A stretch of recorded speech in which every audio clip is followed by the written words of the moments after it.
नमस्कार दोस्तों, स्वागत है आपका हमारे YouTube channel Shiv Shakti classes में। आज हम बात करेंगे कंजंक्शन की। कंजंक्शन को हिंदी में संयोजक बोला जाता है। चलिए देखते हैं इसे किस प्रकार परिभाषित किया गया है ग्रामर की भाषा में।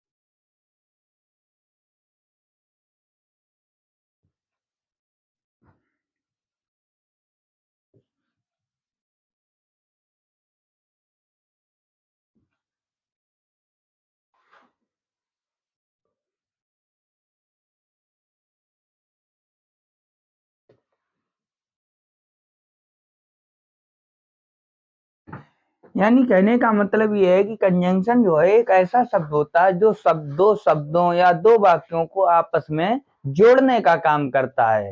यानी दो शब्दों या दो वाक्यों उनको आपस में जोड़े और उनको जोड़ करके एक वाक्य बनाए, वो आपका क्या कहलाता है? कंजंक्शन कहलाता है। और कंजंक्शन का दूसरा नाम सेंटेंस लिंकर भी है, यानी इसे सेंटेंस लिंकर भी कहा जाता है।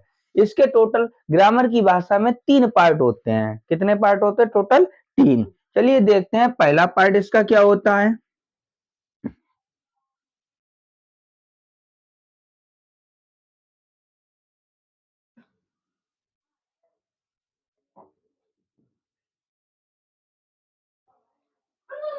और नंबर 2 पर आता है आपका सबऑर्डिनेटिंग कंजंक्शन।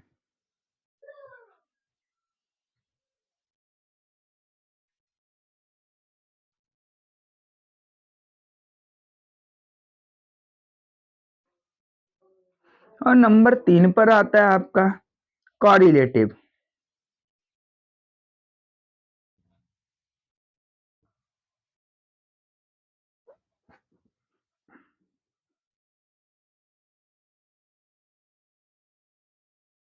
चलिए फिर एक बार हम इसे देखते हैं। यानी कंजंक्शन होता क्या है? यानी कंजंक्शन एक ऐसा शब्द होता है जो दो शब्दों या दो वाक्यों को आपस में जोड़ने का काम करता है। इसका दूसरा जो नाम होता है उसे हम क्या कहते हैं? सेंटेंस लिंकर भी कहते हैं। इसे ग्रामर की भाषा में टोटल 3 भागों में बांटा गया है। नंबर 1 पर आता है आपका कोऑर्डिनेटिंग कंजंक्शन, नंबर 2 पे आता है सबऑर्डिनेटिंग कंजंक्शन, नंबर 3 पे आता है कोरिलेटिव कंजंक्शन। चलिए अब बात करते हैं कि कोऑर्डिनेटिंग कंजंक्शन क्या होता है, सबऑर्डिनेटिंग क्या होता है और कोरिलेटिव क्या होता है। चलिए देखते हैं।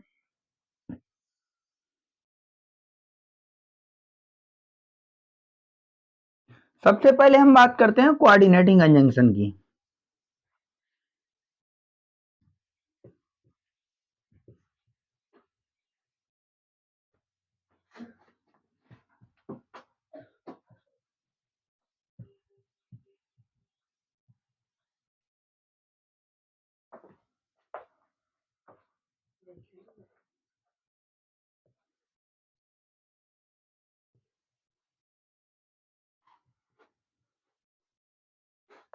यानी कहने का मतलब कोऑर्डिनेटिंग कंजंक्शन ऐसा कंजंक्शन होता है जो दो समान रैंक के सेंटेंसों को आपस में जोड़ता है, यानी बराबर पदवी वाले वाक्यों को आपस में जोड़ने का काम करता है। ये कंजंक्शन निम्न है, चलिए देखते हैं।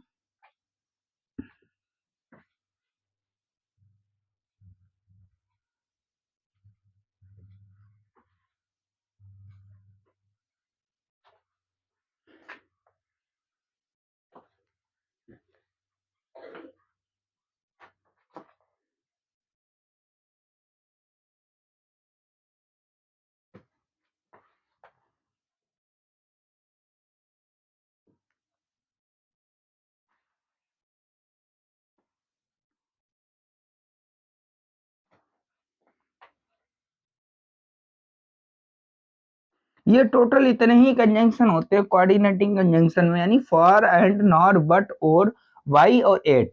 इन दोनों सबका अर्थ क्या है? फॉर का मतलब होता है के लिए, एंड का मतलब होता है और, नॉर का मतलब जो होता है ना कि, और बट का मतलब होता है ना लेकिन, और का मतलब या, और ऐसे ही सो का मतलब क्या होता है इसलिए।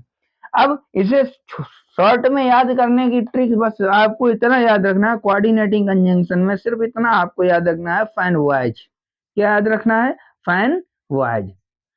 यानी F means for, A means and, N means nor, B for but, O for or, Y for yet, S for so. आपको ये ट्रिक ही याद रखनी है, समझ लो कोऑर्डिनेटिंग कंजंक्शन में आपके सारे के सारे जो भी वर्ड प्रयोग किए जाते हैं वो सारे के सारे आपको इसी में देखने को मिल जाएंगे।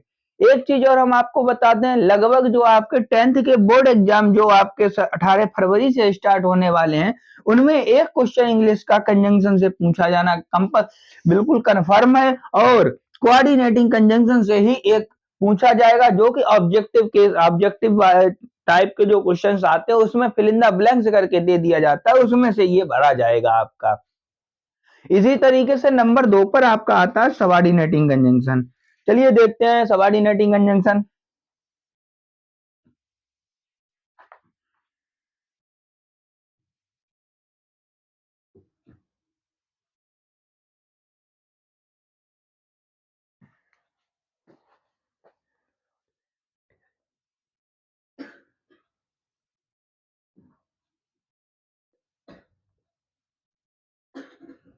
अब जानेंगे हम सबऑर्डिनेटिंग कंजंक्शन क्या होता है।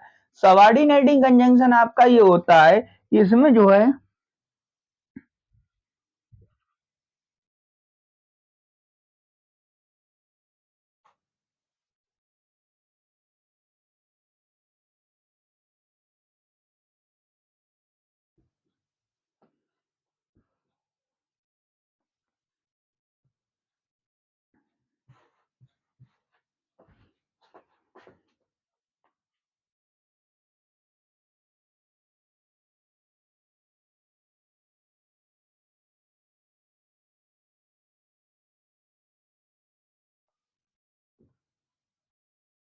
यानी कहने का मतलब ये है कि इसमें एक जो सबऑर्डिनेट क्लॉज होती है किसी अन्य क्लॉज पर निर्भर होती है। यानी कहने का मतलब ये है कि एक क्लॉज जो होगी वो किसी दूसरे क्लॉज पर निर्भर करेगी।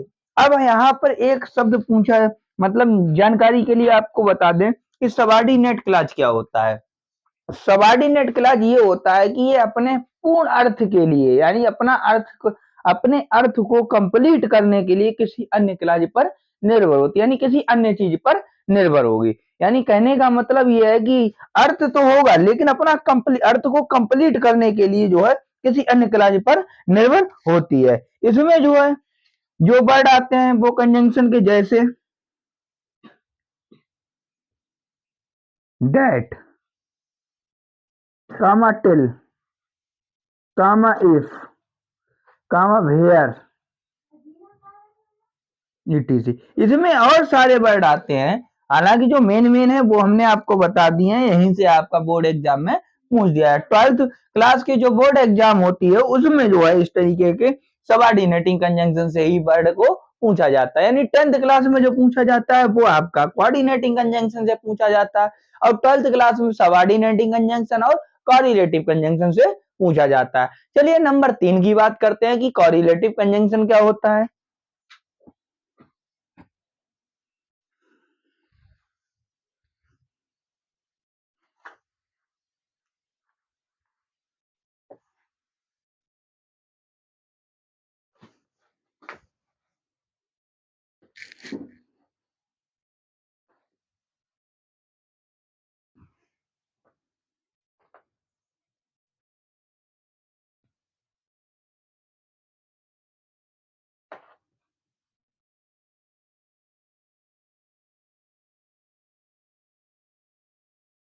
अब समझते हैं कोरिलेटिव कंजंक्शन क्या होता है।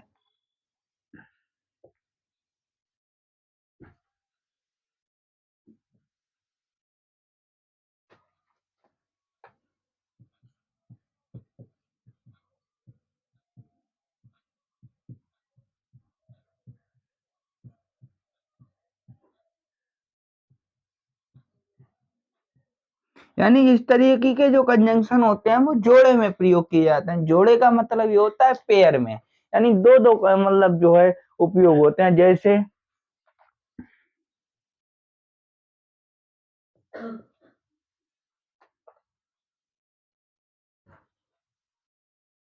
either dot dot or comma neither dot dot dot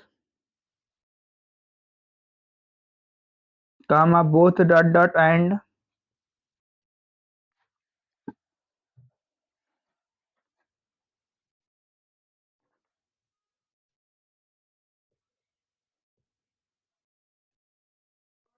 comma not only dot dot but also।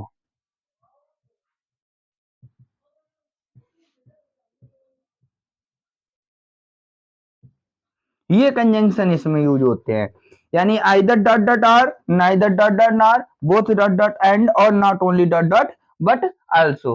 अब इसमें जो हम आपको बताएंगे, यानी आइदर डॉट डॉट आर का मीन्स होता है या तो, और नाइदर डॉट डॉट आर का मतलब होता है ना तो, और बोथ डॉट डॉट एंड का मतलब होता है दोनों, और नॉट ओनली बट आल्सो का मतलब होता है ना कि और केवल, ना कि और केवल।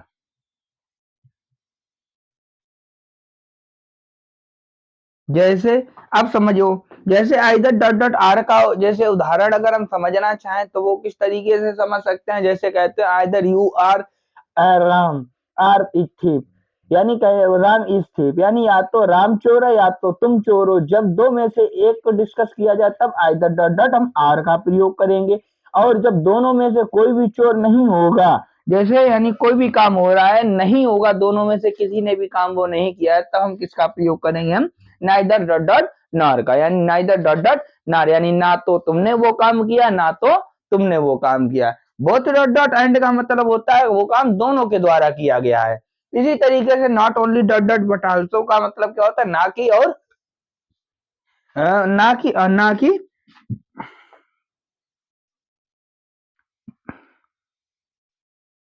और भी। माफी चाहता हूँ, आप पे थोड़ा सा मिस्टेक हो गया था। जैसे उदाहरण के तौर पे ये not only dot dot but also का एक उदाहरण समझने का प्रयास करेंगे। जैसे not only teachers but also principals are playing the cricket, यानी कहने का मतलब ये है कि अध्यापक ही नहीं प्रधानाचार्य भी मैच खेल रहे थे। ऐसे ही ये कंजंक्शन का पार्ट खत्म होता है। अगर हमारी क्लास आपको अच्छी लगती है तो एक बार लाइक जरूर करें, शेयर जरूर करें और चैनल को सब्सक्राइब जरूर करें। इसी के साथ मिलते हैं आपसे नेक्स्ट क्लास में। जय हिंद।